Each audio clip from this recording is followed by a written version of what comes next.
What's up? What's I up? almost want to skip the banter altogether, but I guess we could do it. I'm really excited. Claire, a I was little thinking about that the whole. banter. A I was thinking about little that the whole banter. song. I was like, hurry up. Let's So that just. we So we still have to do the show, babe, Claire. okay, fine.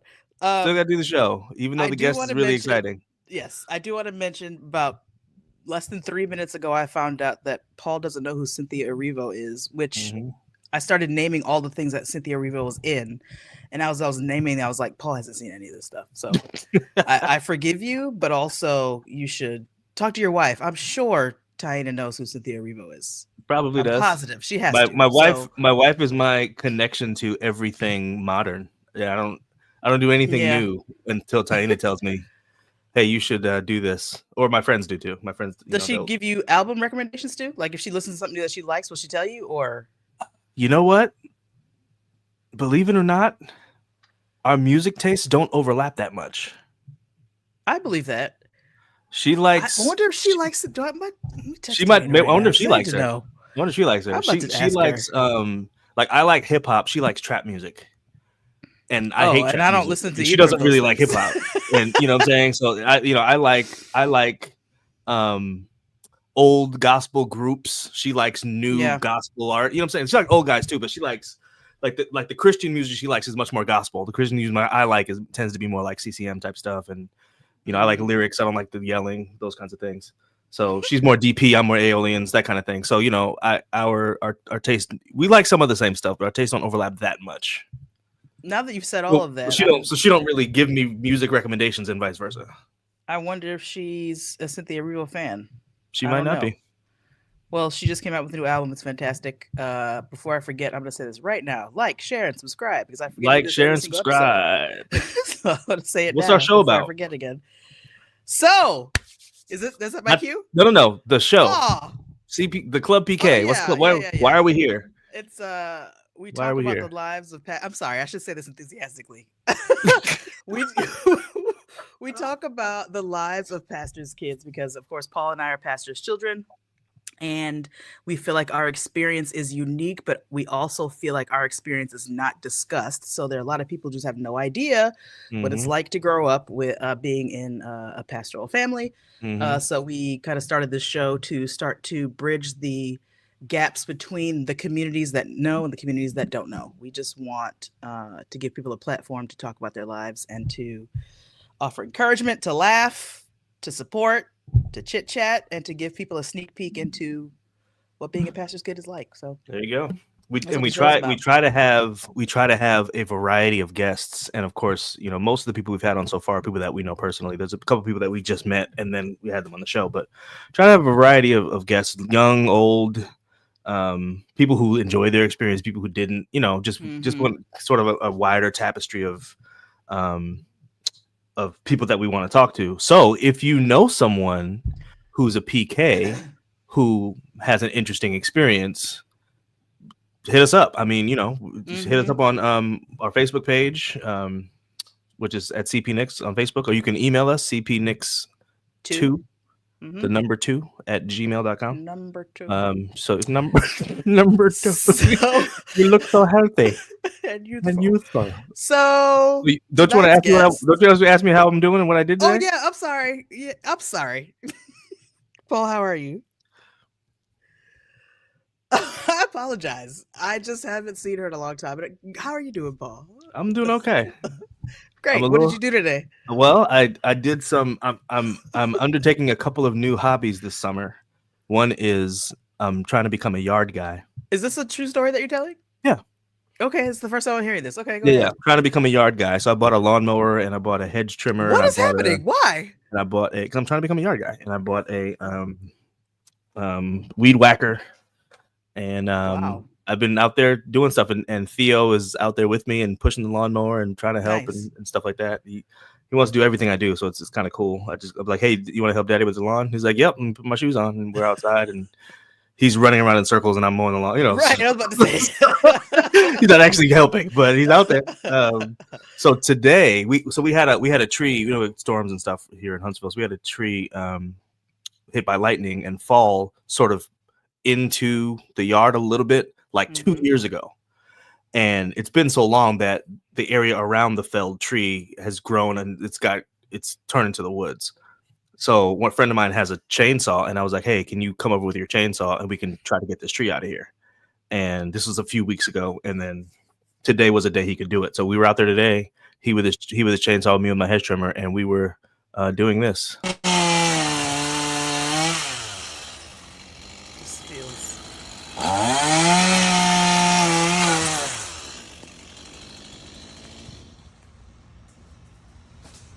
Oh, there's my house. Just gotta get that section right there. Even it up. There you go. I don't even understand what's happening. So chopping down trees. So what actually happened? What the reason it started is because I had a guy coming. I was paying a guy to come and cut my lawn, and he was doing a good job. You know, he was fine, but he was charging me $50 per cut. And this season, the winter and the spring and the summer season, the yard grows really fast. So he's coming like every week. Mm-hmm. So that's $200 a month. Yeah, no, thank you. To cut my yard. So I saw a sale. This is Memorial Day, I think it was. There was a sale on lawnmowers, and I could get a lawnmower for like $500, a really good one, high quality lawnmower. It's electric, whatever. So I'm like, $200 a month or $500 forever. Exactly. For a lawnmower. Right. Let me get a lawnmower and just cut my own doggone yard. I mean, you know what I'm saying? Like, I have a full-time job. I got all this stuff I'm doing, but I can take out an hour once a week and go cut the grass. So also, Theo will be able to do that in the next 4 Theo or 5 can years. take over. You know what I'm saying? Yeah, Theo can take over. I can train him how to do it, whatever. So then I was like, if I'm gonna do it, let me go ahead and do it. I need to trim the hedges. Let me buy a hedge trimmer. I need to whack the weeds. So I just got all the stuff. I ended up paying like maybe $650 total for all the equipment I have, and it's gonna pay for itself. Yeah, it's gonna pay for itself before the summer's over, and then I'll have it next year too. You know what I'm saying? Exactly. So that's kind of where it came from. So yeah, I had to share my experience today because it was very manly. You know what I mean? I'm gonna probe you more about this later because this is very not Paul. At least the image of Paul that I have in my mind. Yeah, is never in the yard doing anything. So never. This is interesting. Never. Okay, it's the time. What about you? How are you doing? I'm fine. Okay, good. Okay. I'm fine. Our guest tonight was born in Nashville, Tennessee, though she has lived all over the place. She is a retired model, singer, and DJ, sometimes actress. Move your hand from in front of your face. Later, she was a yoga and meditation teacher, although she's taking a break from that right now as well. Her father became a pastor when she was 8 or 9. She has an older brother that's several years older than she is. I wanted to be Shannon's friend. Oh, our guest tonight is Shannone Holt. Shannone Holt. Since I said her name. Right. Go ahead, George. Can I do it? Here, I'll do it. Okay. Hi, guys. Hi, Shannon. You guys got me cracking up back here. So, Shannon, I met Shannon when I was like 14, I think, maybe 15. Wow, but probably 14. Yeah. Because she's a good friend of my sister-in-law. And my sister-in-law and my brother were dating at the time in college. Yeah. Yeah. And Shannon was also part of the Aeolians. And there's this song that the Aeolians sang called Rock of My Soul that Shannon sang a solo on. And the way Shannon sang her solo made me, and I mean this literally, I fell in love with her immediately. Aww. Because first of all, your voice is fantastic, but that wasn't the reason. Oh, thank that you. helped, but that wasn't the reason. Yeah. The reason was because you opened your mouth so wide when you sang that I was like, "Ooh, I want to do that! Like, I want to do that." And then you also beasted the solo, so I was like, "That's my friend. That's my friend." So that's like one of my earliest memories of Shannon. So welcome so much to the show. Oh, thank you, Claire. I remember meeting you, and I just loved you right away. So the feelings are mutual. So thank you. Yeah. Awesome. Claire's one of the greats. I think Claire's one of the greats. No, she really is. No, I think we all know that, but we don't. Yeah. I don't think we say it out loud that often. Oh, Claire's actually one of the greats. Claire's one of the best people I know, like on earth. Absolutely. Okay. So, yeah. Thank you. Oh, I love that. Yeah, but Shannon, you are. Let me talk to you instead of about you while you're sitting right here. You are literally one of the most talented people I know, which is crazy because of who I know. Yeah, we Wow. You know what I'm saying? Talented. Like you were like, Yeah. like the song the intro song we played is Eric Griggs. Eric Yes, Griggs I is was like jamming. Prince. He's like Prince. You know what I'm saying? He plays Yes. everything. You know what I'm saying? Like, Yeah. Oh, and Eric. Ricky and Steve Mackey Yes. and you know what I'm saying? Like all these All super the people. talented, just super incredible people. Wow. And Shalea. you were Shalea. Oh my God. Oh yeah. So and you were in a group with April, who's Yes. an incredible singer in person, and then yourself, and then Shalea, and then Tanisha as well, and you guys were just fantastic, Yeah. and Thank you. So it just we're not going to spend the whole show gushing, but Aw. It's gonna be hard not to. but it's really good to see you, Yes. I was Thank really you, too. I was so pleasantly surprised to see you at obviously it was a funeral, so it was a terrible event, but Yeah. so pleasantly surprised to see you. Yeah. So thanks for Thank coming you. from Yeah, all the way I from was Costa happy to Rica. see you guys too. Yes, absolutely. Brian Pastor has Hall meant a his lot opinion to as us. well. Brian. Oh, oh, that's so sweet. Hi, Brian. I should have said in the intro that you now live in Costa Rica. So Yes. Let's get right to it. Paul, I'm gonna go off. You'll just follow me because We know what we're doing. the thing that took me aback, is that the right word? Sure. Yeah, Okay. yeah. When I was reading your introduction was the word retired. Right. So We are not retirement can we age. start there? Because I have a feeling that if we start there, everything else is just gonna, because all of it is a part of the Yeah. retire. Like, what are you talking about? Right. So none of us is old. I'm not gonna say specific things unless you want me to, but we're all in our 40s. Oh and yeah. The only one on 45. this call that's retired is Shannon. Yeah. Paul's not retired. No, I'm I'm nowhere very near much not retirement. retired. So how did that happen? First of all, what does that Right. mean? Like, what are you talking about? Yeah. Well, I like to say it. God sat me down. We can't. I won't Mhm. necessarily say that I won't work anymore or I won't do things to contribute to society. I will. But I'm on a break right now, and I don't know. I'm completely happy with this break. I don't feel the need to work or do anything. I'm really good. I have a very quiet life. I'm growing fruits and veggies. I'm getting ready to start some fruit trees. Yeah. Nice. So it's a very big difference from my life before. So I'm enjoying the break. So I don't know how long it's going to be, but for now I'm retired. So How How long have has you it been retired? Yeah. I moved here in November 2023. So I've been here for 2.5 years, Mm-hmm. a little bit more And now. no, I feel like the way you're talking, there's like no plans of leaving or moving. Like, this is where you are. You're in Costa Rica now. Yes, I'm here. Okay. I'm here. God has a way of moving us around when He wants us to move around. He has a way of moving us around. When it's time to move, he says go, and He told me to come here, and I'm here. I don't know how long it's going to be, but He wants me to have some roots here in some way. So there's something ahead. there's something to be said for blind obedience. Yeah. And I think it's undervalued. Honestly, I really do. I don't think we talk about it enough, because if we believe what we actually believe, what we say we believe. that That's we right, God That's knows right. everything, and He's Yes. actually on your side. Like, God Yes. is for you, very, very literally. Yeah, absolutely. Then His instructions are always for your good. So why That's don't you right. just do it? You know what I'm saying? That's right. So Yes. but it's still difficult to tear yourself away from. I mean, modeling and singing and DJing, and it's a very different lifestyle, I would imagine, right? Yes. So being a fruit farmer in Costa Rica. I mean, you know what I'm saying? So Yeah, and I was still working very much. My agents have been like, "What? Like, why? You're doing well." Like, Wow. usually at my age, people think that the career is over, but it very much wasn't. And so for me to stop at that point, it's been like, I had to be listening to God. So right. So okay. I want to jump all over, and I don't know if that's the best thing to do, Paul. So reel me in if you need to reel me in. Don't you worry. But the Lord told you to sit down from multiple things that you were doing that you were enjoying, first of all. Yes. So it's not like it's not like you were sad or not enjoying your life. You were enjoying the things that you were doing. Absolutely. Yeah. The Lord told you to sit down, and you were obedient about it. Yes. How difficult was it, or was it difficult at all? Right. To actually be obedient with that instruction, since everything's going so well. That's an awesome question. I have to say that for me, not listening and and obeying God at this point in my life is far harder than obeying.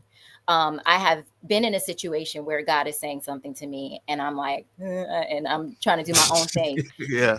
And the pain that comes from not obeying is far greater than the pain that comes from, stopping what you're enjoying and following God. So it wasn't even a second thought for me at all. Wow. I was like, okay, guess I'm moving. Started telling everybody. I like the way you said that, because I don't think we often think of obeying as God as painful, but often it is painful because often he's telling you to go away from something that you like and enjoy and is like good. Like, why are you telling me to leave this? And right now, like, I'm really deep in it. Right. And it can be painful to follow his instructions. Yeah. Not only that, your friends and family will likely think that you're crazy. Because it's like, what God told you to what now? You can't always explain it. Yeah. Yeah. So you go through that, and that's not easy, but again, the flip end is that you got to deal with God. I'd rather answer to friends and family than God. Okay? That's a good point. Yeah. Yeah. And think about it that way. I think sometimes we misunderstand it or present it incorrectly. I don't know what the right phrase is, but we think of I'm going to use the word salvation. I don't necessarily mean going to heaven. I mean living a godly life as salvation, right? We think of it as free, which it is free in the sense that we don't have to pay to earn it. Right. But we also think of it as free in terms of it won't cost us anything, and that's just not true. No. It costs a lot. That's what I'm saying. It's not like living a saved lifestyle, and I'm using the word saved, in the way I just described. Living a saved lifestyle does cost you something. In fact, it'll probably cost you a lot. Yes, that's so true. That's so true. But I love the idea that you're at the point in your life where, you've because here's the thing, Shannone Holt. You didn't walk away from a job as a plumber. Well, wait a minute now. What are you trying to say? You didn't walk away. What I'm saying is, you didn't walk away. You didn't walk away from a job as a bus driver. What are you trying to say? What I'm saying is nobody aspires to be a bus driver. That's not an aspirational profession. People end up bus drivers. Might be a plumber or a bus driver. Boo, if you're listening, I respect what you do. I respect what you do too, but I'm saying that's not, especially in America, 21st century America. We're trying to be famous. We're trying to be on TV. We're trying to be rich. We're trying to be, I don't want to speak into your pocket, but we're trying to be visible. We're trying to be all those things. We're trying to do the things that Shannone was doing. And those were the things that you were doing. We were doing a little background research, and you were on a couple of TV shows and stuff, and we'll talk about that in a little bit. But and it wasn't hard to find you. Like, it was not hard to find Shannone Holt on Project Runway. It was not difficult at all. It's on I think it's on Prime. Oh, okay, yeah. And you're on season, I think it's season 6 if I'm not mistaken. So I think it's 5, season 5. Yep. So it wasn't hard, it was not hard to find. So I'm just saying you were very visible. So again, walking away from that kind of, and I don't want to speak into your mindset, and you can confirm or deny this in a second, but that's the kind of thing I would think is kind of like your dream job, right? That's the kind of thing, this is what I want to do, and you're doing it. Right, yeah. And now God is like, walk away from that you want to be doing. You know what I'm saying? Yeah. I know you mean. Yeah. And also, especially if you feel like he's the one that brought you to it in the first place. And now he's saying, and I'm not saying he did that for you, but I'm just thinking about the dynamics of a lived experience with Christ and what it actually feels like and what it's actually like on a day-to-day basis. Sometimes it can be tough, sometimes it can be painful. And Brian asked a good question: does it always have to be painful, actually? And I don't think it does, because I wasn't in the limelight or doing any of those things that Shannone was doing. But last year also the Lord said move, or 2 years ago he said move. Yeah. And I'm the kind of person who plans everything. Yeah. Everything.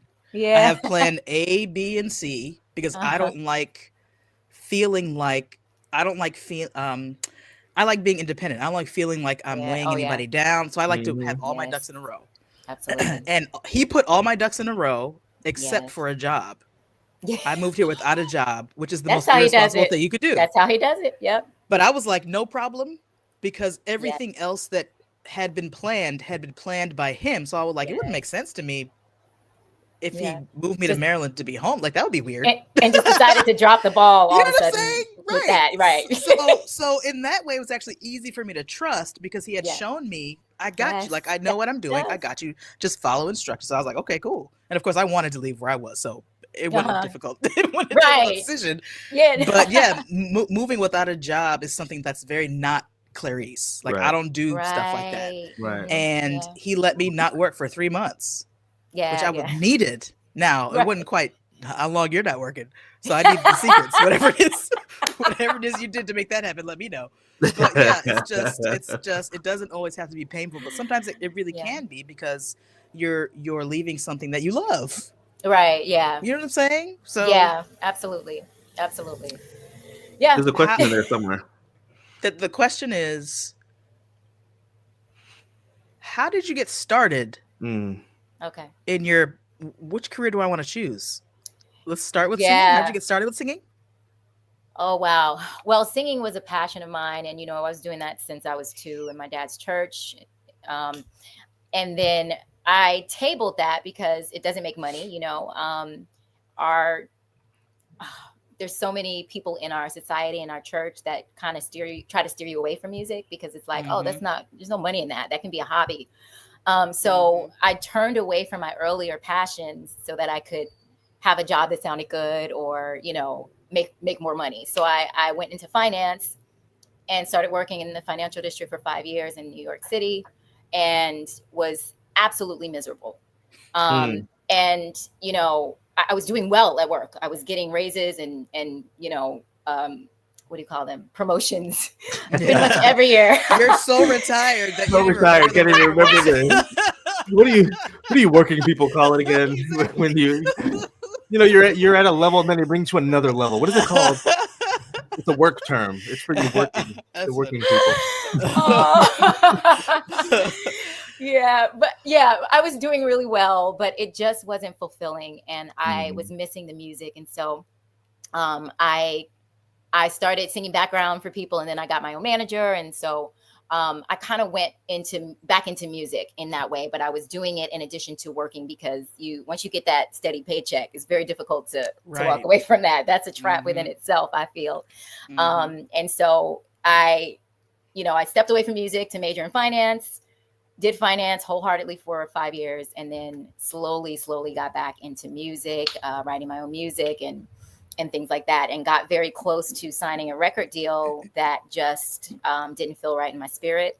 And I walked away from the industry, and I found different ways to make money while singing, which is doing like weddings and private events and things like that. I did get into a really good pay grade with that, because in New York City, there's a lot of money to be made for that type of work. So I did that because I just didn't want any parts of the industry. I saw some really dark things there. So yeah. Is that at the same time that you're modeling as well? So the modeling, I wanted to do that since I was about 14. And I started modeling. I think, it was around the same time. I shot a PSA for some company, and I was playing guitar and saying I'm a singer, this and that. And I got discovered there to model. So I got my first agency that way. And it wasn't easy to get an agency. I tried before that to get one.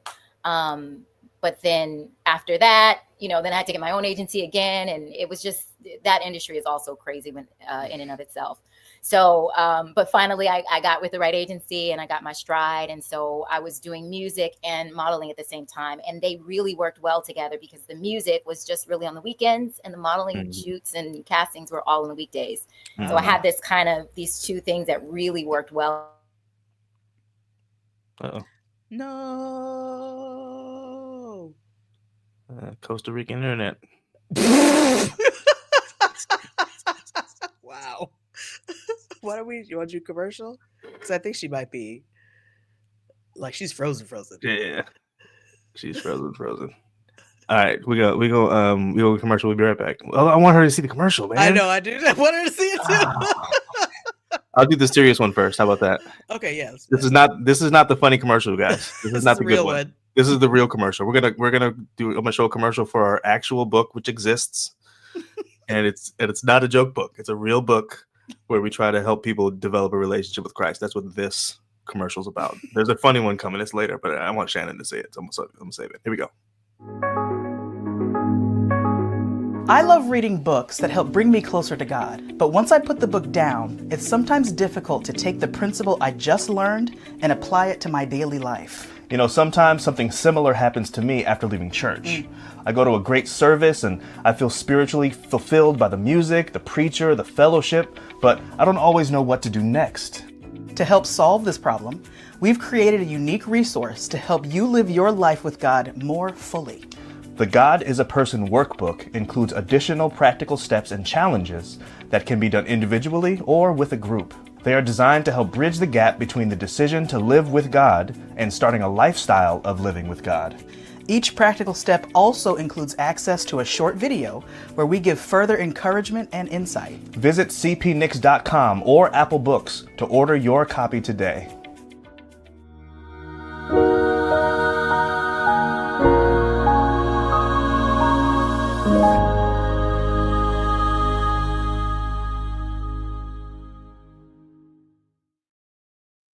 I feel like I should mention that workbook is not on Apple Books. The commercial says Apple Books, but it's not on Apple Books. It's on our website, cpnix.com. Shannon just texted me. She said she lost power for a second. She'll be right back. Okay. I'm interested in, and this is what I want to ask her. Go ahead. I wanted to mention that she's been on Project Runway, but she was also on America's Next Top Model. Was there a third? I feel like there was a third thing she was on that I don't see. VH1's Model Employee. Was she on America's Next Top Model? Oh, I'm sorry. That's what I wanted to say. Yeah. She wasn't on America's Next Top Model. Right. VH1's Model VH1 Employee. show, Model Employee. And Bravo's Project Runway. Right. Project Runway on Bravo. Project Runway is on Prime. If you have Prime, check out. She's at season 5. Mm-hmm. If you just watch some of season 5, you'll see her. She's a model. You know, the Project Runway. I had never watched it. I looked at it when we were doing background research for this episode, and it's about the designer. But each of the designer works with a particular model, so the model just wears their clothes. So Shannon is one of the models. Obviously, she's not a designer. Also, so I'm looking at my notes. So Paul put a note. I said something in the introduction that wasn't true. He just put a note and then said, "This isn't true." So what I said in the intro was that her father became a pastor when she was 8 or 9, but it's actually when she was born he became a pastor. But I got that from her. He was a pastor before she was born. She was. That's what I'm saying. When she was born, she was already born into being a part of the ministry. Right. So that's a mistake that I made. Yeah. So what were you going to say earlier? Well, I was going to say we're talking about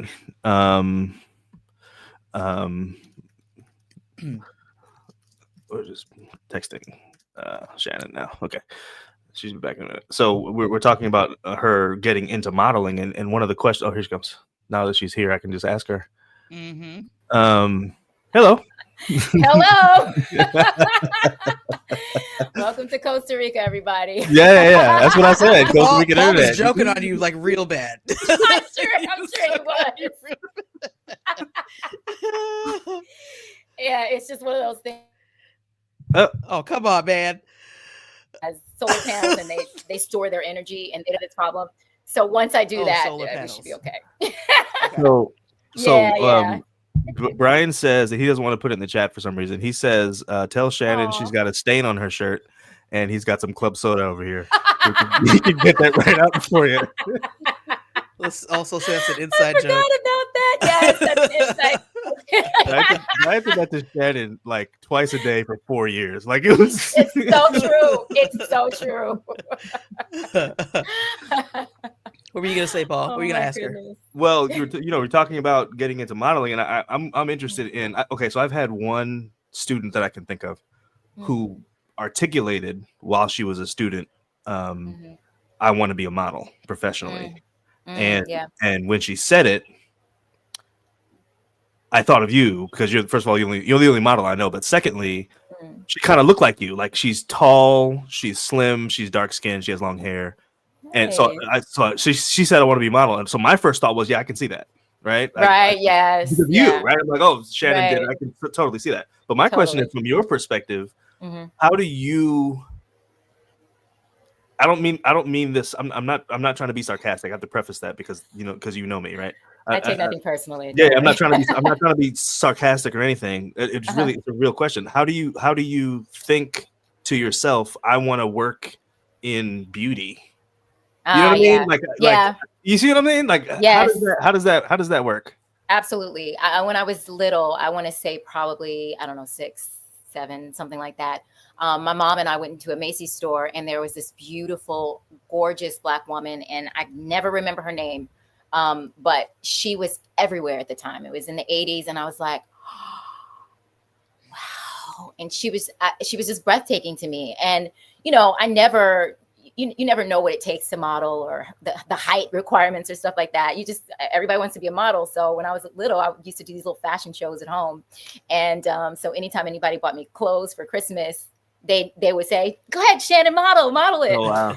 So I had that from very young. And then when I got 15 or 16, got out of the ugly duckling phase, I guess. Then I was like, oh, maybe I could. People used to say, you should model. And I'd be like, I would like to model. Not knowing how hard it actually was. Once I went into the agencies, they were like, no. And then that's it. Yeah. They won't tell you anything. Dang. Yeah, it's one of those things. And I almost gave up. And there's this little snippet in a book that I think Naomi Campbell did, and she said that she got no's. So for me to hear that even supermodels were getting no's, then I was like, oh, then they're just weird. I'll just keep knocking on doors. And so now I understand what they're looking for. So I help a lot of girls, kind of get in the door. I know exactly what they're looking for, and I know what I was doing wrong before. So, yeah. So you knew you wanted to be go into music at a young age. You knew you wanted to go into modeling at a young age. Yeah. What was the environment? What was the church environment like? Like, did you tell people that, or did you keep it to yourself? Like, did people know? Okay. No. So when you actually started doing it, go ahead. Yeah, there's something in I feel in Adventist church that you've gotta, anything outside of that kind of what's expected of you can be considered not humble or arrogant. So I want to be a model. I would not go around and say that. Absolutely not. Because it just, I don't know. I don't know that I felt people could take it in a good way. I don't know. So when you actually started doing the singing and the modeling, what was the response? Mm-hmm. So what I will say is that for me, it was really important not to share with people in the church what I was doing, that I felt things that I felt they may not be supportive of, because there's a text in the Bible, or there's something that says Jesus said basically you have to go away from your home in order to be accepted. Basically, you have to leave your home in order to. If somebody knows what that text is, or that but idea is, what I mean? Jesus' own people rejected him, and his own family rejected him. So right, exactly, yeah. Luke 4:24. Truly, I tell you, he continued, no prophet is accepted in his hometown. Yes. So the idea that you have to go away from home to be appreciated and accepted and all that, exactly. So that Bible verse, even though I wasn't going to be a prophet at the time, it stuck with me very much. Yeah, very much. So I felt the need to just kind of do it and not seek approval from anyone. It was something that I wanted to do, and I just did it. Did your family approve? Because you kept it from your family too? No. My family knew I wanted to do it. They knew I was going for it, and my father specifically was very, very supportive. And so I think I was living with him at the time because I had graduated college. And I lived with him a couple of years before I went out on my own, but he was really, really supportive of that. Yeah. He was still pastoring at the time? No. So my dad stopped pastoring in the Adventist church when I was quite young, actually. I was in 3rd grade. Okay. Yes, I was pretty young. He was still a pastor, but he was non-denominational at that point. I think he was Sabbath-day Adventist actually for a bit, which is still believes in everything that Seventh-day Adventists do. They're just not in the conference. So he did that for quite some time. So yeah, he was still a pastor, but still very, very, very supportive of me. So Yeah. what was the Sabbath Day Adventist community a little bit more open than the SDA community tends to be? I yes, I would say so. Yeah, absolutely. There's a reason, I guess, that everybody wasn't in the. So the Sabbath Day Adventists that the church that he started pastoring in New York, was called New York United. I don't think they're there anymore. But they like left the conference because the conference was not kind of paying back into the church. So they were taking tithes, but when the church needed stuff, they weren't really sewing back. So they decided to leave and become Sabbath Day Adventists. And then there was, you know, there are those little sects around the world, I guess. And so, yeah, I think that there is more openness for sure, but they're still very strict in terms of, you know, the letter of the law and Right. Sabbath and all that. But yeah, just a little less strict, I guess. I don't think I have a question. I just have thoughts, Uh-huh. and maybe a question will come out of it. But Yeah. my thoughts are really about culture Mm-hmm. and the cultures that affect us the most. So, Yeah. you grew up a PK, Mm-hmm. and the Adventist church is strict, but there's also another word that I'm looking for. Rigid? Rigid, sure, about certain things. And I think particularly at this time, singing is Hollywood, modeling is Hollywood, like Hollywood's the devil, you know, Yes. like Yes. you're going to hell, you know what I'm saying? Just that Yes. kind of fire and brimstone-y kind of vibe to things sometimes. Not Right. necessarily out of their mouth, but it's just like a vibe. But I was just gonna say it's not always Yeah. spoken. It's definitely a vibe though, and it's strong. Yeah. Yes. And how important it is. Like, I love to hear that your pastor dad For sure. Yeah. supported you, because For sure. that's your family culture. Mm-hmm. A lot of the time is the culture that really shapes kind of Yes. everything else. For sure. Yes. You can be a part of absolutely. other strong communities that may have an impact on you, but your home, Yes. like It's that's so the true. one that Legalistic. Brian Yeah, made That's me say legalistic. That's it. Yeah. That's a conservative in the text message. Yes. Yeah. Oh, So I Yeah, they're watching, but they're I not kind chatting. of want to talk to your dad, because I'm like, what was his background? Like, how did that happen? How did your pastor dad Yeah. support this creative? 'Cause that's the other Yeah. thing. Adventists don't like creativity. That's so, also Yes. so anything creative that you want to do, they're Oh like my giving it a goodness. side eye. But like your everything about you is creative. Yes. Yes. I don't know. That's just interesting to me. I'm Yes. happy that he supported you. Yes. And supports. You hit the nail on the head, and yes, at some point you should call him and talk to him, because he is very creative, and that was a huge point of contention, I guess, for him, because he's getting inspiration from God to do outreach ministries and things like that when he's pastoring in the church, and then he has to go to the board, who then brings him some legalistic books and says, no, you can't do this. But he's literally like, God gave me this vision, Right. you know, but it's, you know, you guys are looking, no, you can't do what? So it became this thing where his creativity, but also his, you know, his direct connection to God was being severed left and right. Wow. And so it became this thing where, do I follow God or do I follow the church? And why are those not on the same page? Right. Yeah. Next I mean, question. Yeah. that is a very important question. Yeah. Right. You know what I mean? I mean, you can only have one priority. Right. You know what I mean? At the end of the day, you have one priority.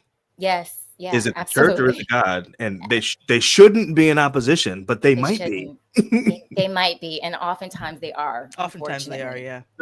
They are way too frequently. You Yeah, know, way too yeah. frequent that they are in opposition, you know. Absolutely. So I love the idea that your dad, it sounds to me like I don't want to put words in your mouth, but it sounds to me like you're saying he really prioritized his spiritual life even over his career. You know what I mean? In his career is ministry, but even over that, right? Right. It's not the church, it's God.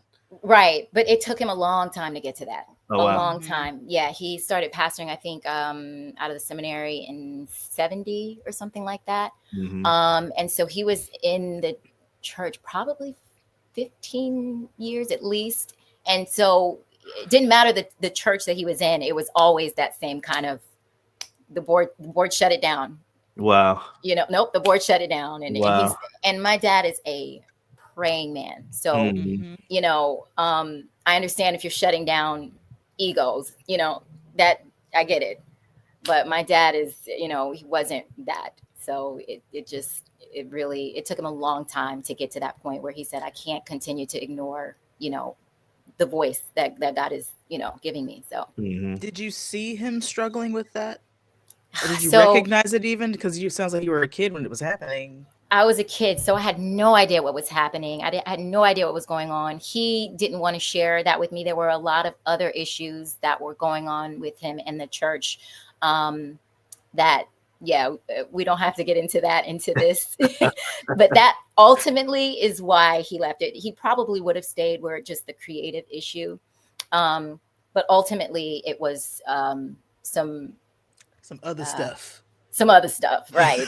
There was, my dad is a man of integrity. And so when he sees that, people are operating outside of that, even people above him, it's an issue. And so, no, I had no idea what was going on. So that's why I fasted and prayed for him to come back to the Adventist church when I was in college, and I was like, God, just, this and that. And, after I finished college, I was still just praying every day. I would go to his church, but I would still pray that he would come back into the denomination and God answered my prayers in a way that I did not expect. So he revealed some things to me, and then I talked to my dad about them, and he's like, yeah, let's talk. So that's how I found out. He didn't bring it to me. I had my own questions, and then he's like, okay, you ready? Let's go. Wow. So how did that, so you could handle it? Yeah. Right. Right. Man, I love the word integrity there, because this is what it sounds like, just protective and, very much so. I wonder how that revelation at that point in your life affected you, sort of that point forward. How did you respond to that? I was in pain. I was really, the Adventist church is all I've ever known. And to start asking certain questions of things that just didn't quite add up to me, and to be met with like just a wall. I'm like, we'll just answer the questions. Is it bad that I'm just asking the question? I don't feel that I feel that God can handle your questions. The God that I know, it is not like, you can't ask me that. No. Right. Yeah. That's not the God that I know, Right. God is not, fragile. And I started to develop this relationship with him where I was just very open with him, and he was very open with me. And I was not getting that back from the church. And I really wanted that dialogue. I had no intention of leaving the church, none whatsoever. But there was this thing where there was just this brick wall with answering questions. And so God just was guiding me in a different direction, ultimately. So at this point, we're a couple decades after that, not giving away ages, but I think everybody knows I'm proud of it. We're not our 20s. Well, I think we're going to title this episode "Black Don't Crack." No, I have to do it now. The title is going to be "Black Don't Crack." Yeah. So, but at this point, how do you see yourself? And I want to get back to the modeling thing in a minute. But at this point in your life, how do you see yourself in terms of? I don't even like my question. I was going to say in terms of religion, but that's not really what I want to know. Right. No, but I know what you mean. I know what you mean, and I got you. Okay. So that was one of the boxes. Seventh-day Adventism was one of the boxes that God wanted me to let him free from. Freed you from.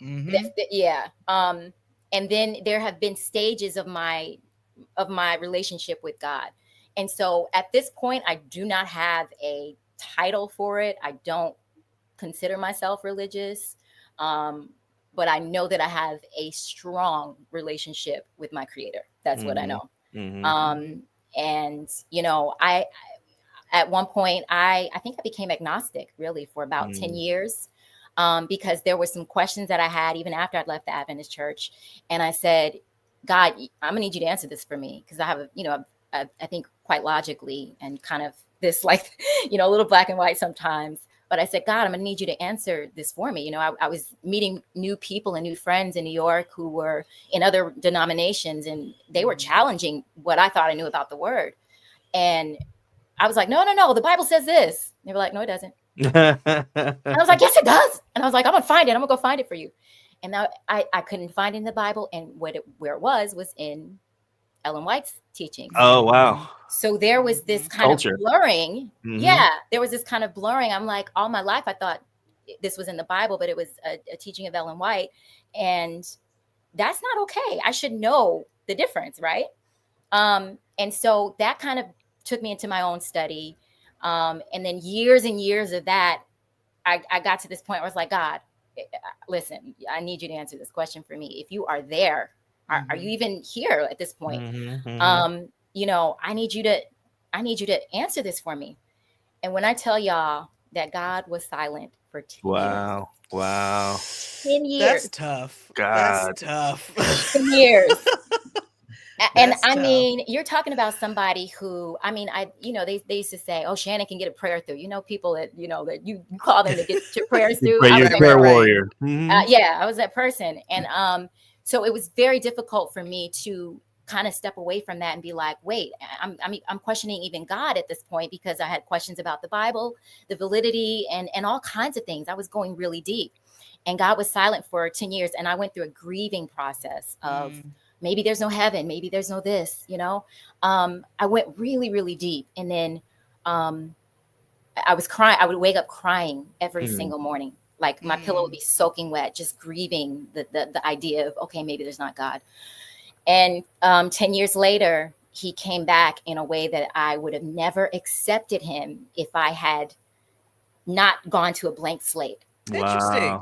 Yeah, I had to go to a blank slate. I had to let go of the box that I had him in, so that he could almost introduce himself to me once again from scratch. So I was like a baby learning things over and over again. I was open. Before, I was quite not open. I was quite legalistic. I told one of my friends that she was going to go to hell because she pierced her ears.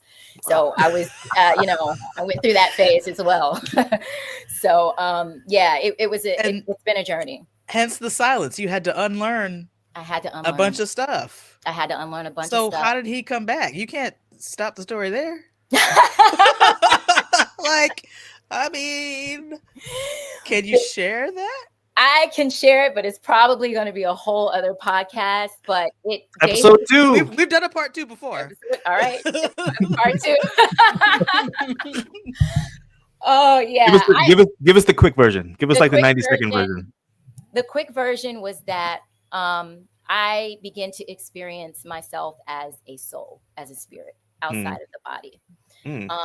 And I began to have visions and, visions of God himself, and visions of how we are outside of these bodies. Because we are spirit, we are soul, we are so much more than this tangible thing. And so I began to experience myself as a soul. So that's the quick way that I can say that that experience, I wasn't able to find that in religion. And so I've remained open. I've been like, God, listen, what do you want me to do? You want me to be in this church? What do you want me to do? I'm open. I've that period of silence was what broke me down. I was not a humble Seventh-day Adventist. I was not a humble Christian. I was like, I know the truth. And, that's kind of programmed into us, whether we realize it or not. It was kind of programmed. And he had to break all that down and get me into a point of just complete surrender at that point. And so that I could really listen to him and really hear him. It's so interesting. We're going to take a commercial break here in just a second. Yeah. But it's so interesting, that sometimes a higher level of knowledge is actually in your way. Yes, it is. This is the thing I was about to say. Fascinating. It's fascinating. Yeah, it's the barrier. Yeah. Yes, it really is. It is. I heard a pastor say once, it was an illustration. He was like, open your Bible to John 3:16, and nobody moved. He was like, how come you didn't open your Bible? And he was like, it was like, because you think you know it already. Ooh. So if you think you know it already, that means it can't teach you anything. Can't Right. teach You're not you even going to anything. read it. You're not even going to read it because you know it already. Exactly. And religious and spiritual pride is the one thing that God can't do anything with. He can't even tell you Ooh, nothing. For sure. You know, For sure. He can use, what did he Can't say, the hear it. jawbone of an Yeah. before he can use You somebody can like say it. that. Come on, A Shannon. jawbone of an ass. We free on this podcast. Yes, Free. I love it. Yes. Oh man. That's amazing. We're gonna have to have you back. So Absolutely. so we're gonna take a quick commercial, and when we come back, we're gonna I want to talk a little bit more about your TV career. Cool. Yeah. So just watch this. This is a good one. You remember which one this is, Claire? I do. I Okay. haven't seen the finished product, so this is gonna be interesting. All right, here we go.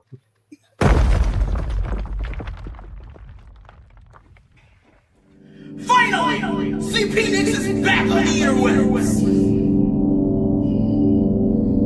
This episode of Club PK is brought to you by CP Nix in partnership with Jacob's WrestleMania. We're hosting WWE-style wrestling events at your local church to finally resolve your long-standing internal disputes. Are your members fighting over which pew their family gets to sit in? Sign them up for a tag team bout where his dad can elbow her grandma off the top rope. Is your head deacon bickering with the lead pastor? Let them try to pin each other in the ring for the pastoral belt. Does your board continually argue at every forum and get literally nothing done? Throw a dual team meet in your fellowship hall and let them really duke it out. You know, I once saw a deaconess try to suplex one of the ushers during offering at a worship service. They both broke their hips. It's unfortunate. That was bad. She would have been better off trying that move in one of our certified wrestling rings, where she can perform any submission hold she wants without fear of actual physical injury. Wow. At our wrestling events, you could see DDTs, Figure 4 leg locks, pile drivers, inverted Frankensteins. sharpshooters. Call us now and receive complimentary folding chairs to smash over an opponent's head. Just use the code CLUBPK, that's CLUBPK, when you speak to our receptionist, Deborah the Body Ephraim, when you book your Jacob's WrestleMania experience. That's right. Just use the code CLUBPK, that's CLUBPK, when you speak to our receptionist, Deborah the Body Ephraim, when you book your Jacob's WrestleMania experience. Because they're always fighting with each other anyway. Might as well put them in a ring. If you smell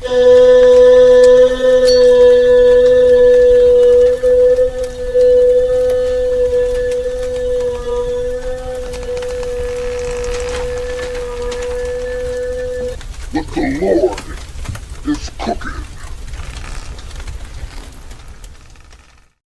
Done in our entire lives. What? I just don't understand where the stupidity comes from. Like whose side of the family do you think that comes from? I think it's both. Because that's so stupid. That's so dumb. If you smell what the Lord is cooking, that's a good. But it's also because Shannon was just talking about the issues her dad had with the board. Like, Yeah. there's just things that happen in the church that are dumb. They're just dumb. And I'm just like, how are people taking any of this seriously? And so we make commercials about it because it's stupid. Like, The thing that's so dumb is if you look at the text, if you just open the book and read it, it's so obvious. Like, this is what you're supposed to be doing. You know what I'm saying? Have you ever been to a board meeting? Just open the book. Open the book to Right. any page. You'd be like, this is not what this is supposed to look like at all. So, oh boy. you know, but anyway. So yeah, that's a good. We haven't articulated that, but I think you're right, Claire. I think it's true. I think the purpose of our commercials, the stupid ones, is to poke fun at stupid religious stuff, Yeah.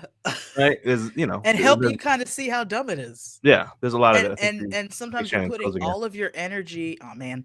Sometimes we're putting all of our energy, our emotional energy, our time, our money into dumb stuff Yeah, when the Bible says that like religion is taking care of orphans and Yeah, like right. taking care of people, speaking up for people who can't speak up for themselves. And we're Right. like, nah, we're not gonna do that.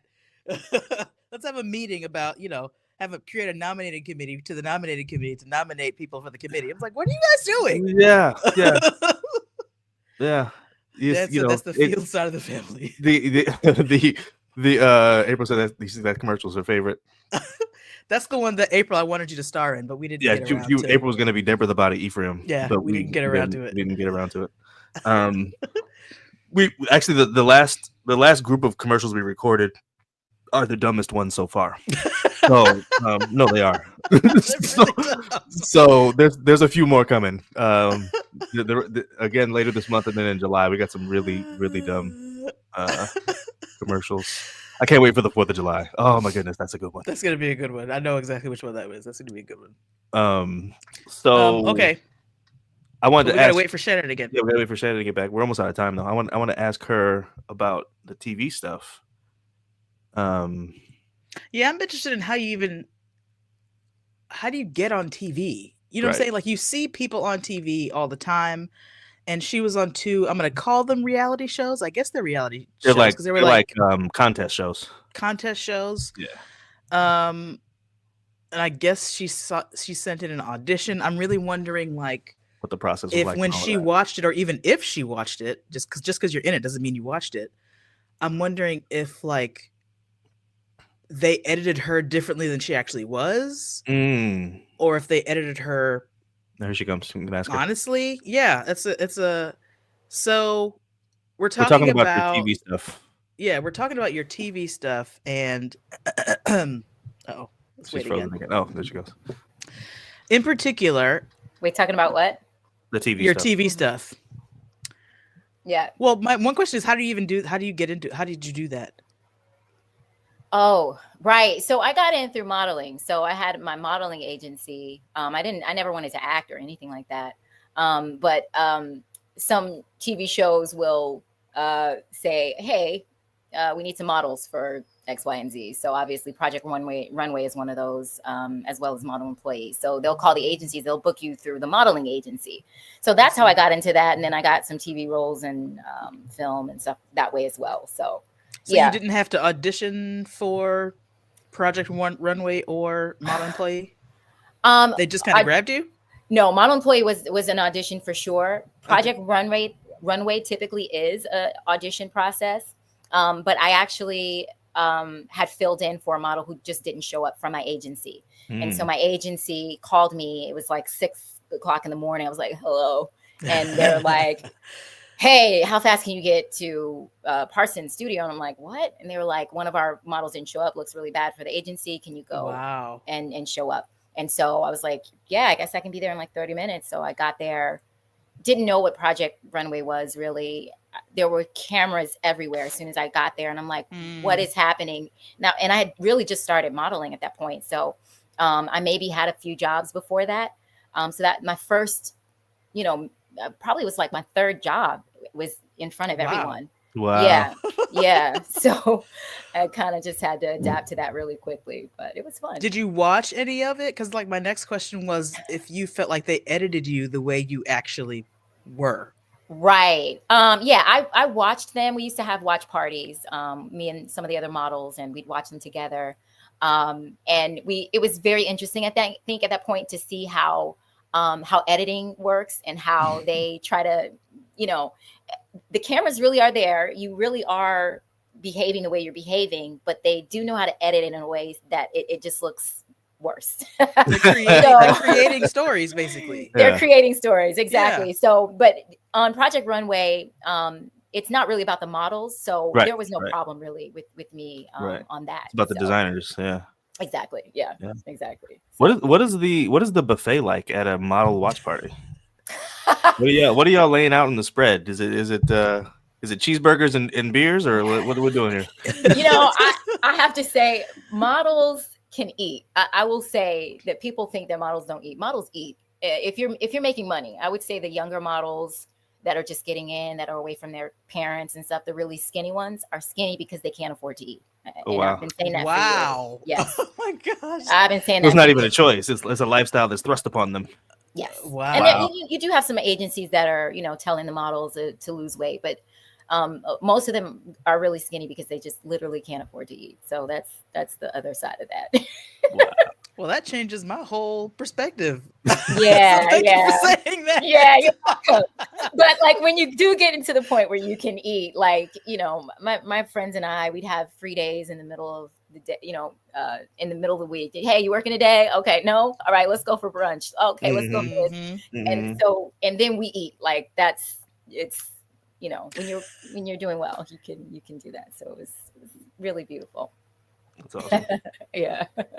So we're actually out of time. We gotta book a figured. second. We gotta book another. We're definitely. I mean, so Get you when back on here. don't leave, Shannon. Yeah, Paul's absolutely. gonna ask you a trivia question, and then we're gonna do some end things, and the show's gonna end. But don't log off. Right. Yeah, we're gonna put you backstage, but don't leave. Perfect, no problem. Yeah. I was gonna say one more thing before I ask you the trivia. We got a random trivia I'm about to ask you, but before that, you're retired. I know you're retired. Right.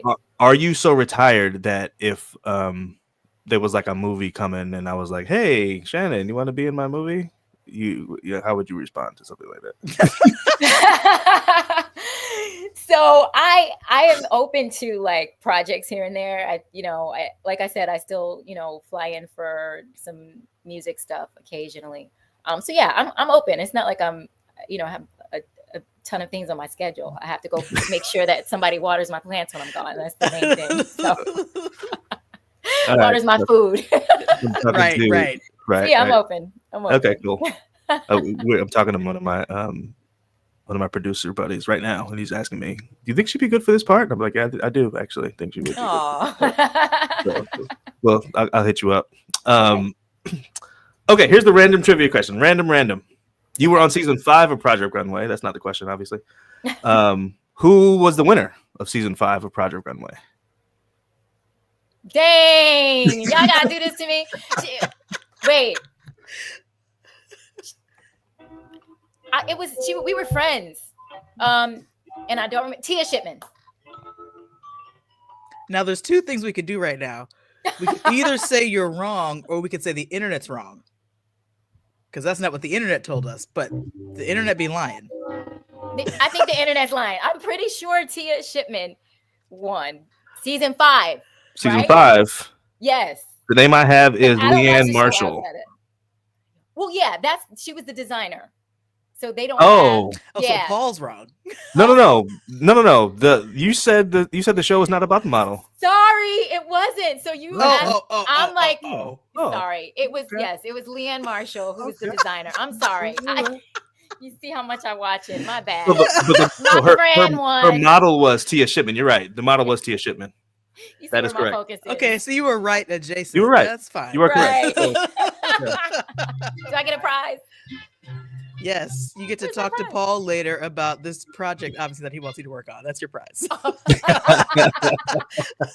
Okay. Oh man. Thank you so much. Awesome. Thank you so much, Shannon. We appreciate this part 1 was nice. I'm looking forward to part 2. We definitely gotta go part 2. I want to hear about that. I really want to hear about that.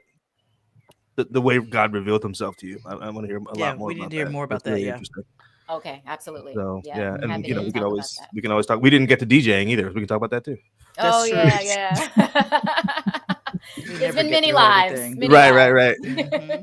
All right. And also, I want to talk about like you growing your own food, because something interesting is happening. I don't think food is food anymore. Right. And I juice every week. Beautiful. And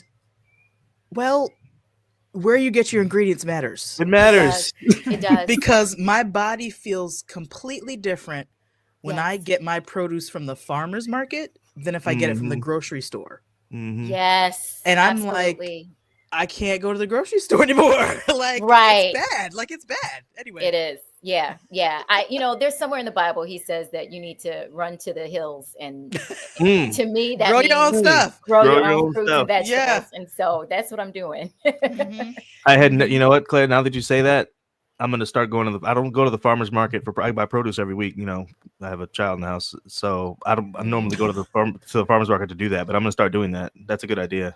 And I would say pay Yeah. attention, like do some research on the farmers market too. Yeah. Just to, Yeah. but like for the last couple of weeks, my body was feeling weird, and then this week I juiced with the Amish farmers market produce, and my body Ooh, feels completely yes. different, completely Wow. different. Amish. Wow. Yes. And I'm like, Yes. oh, okay, I hear you, body. We don't Yes. have I hear we what don't you're have an saying to Amish me. farmers market near me, so I don't know what I'm gonna do. Yeah. No, they are legit. And I will tell Mhm. you that the fruits and vegetables here taste like they did when we were younger. Remember the watermelons and the everything Yeah. juicy and had seeds and stuff like that. The Yeah. melon. Yes. Oh my goodness.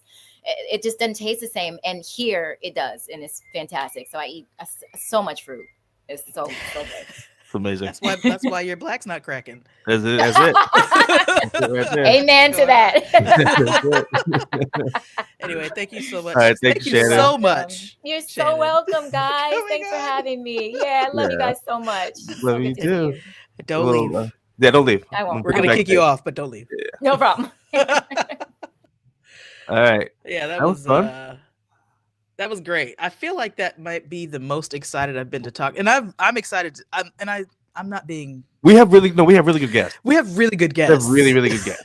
But there's something about Shannon for some reason that penetrates me differently than other people penetrate me, and I can't articulate it. But I've been living with it since I was 14, and I don't know what it Mhm. is, but I like her a Mhm. lot.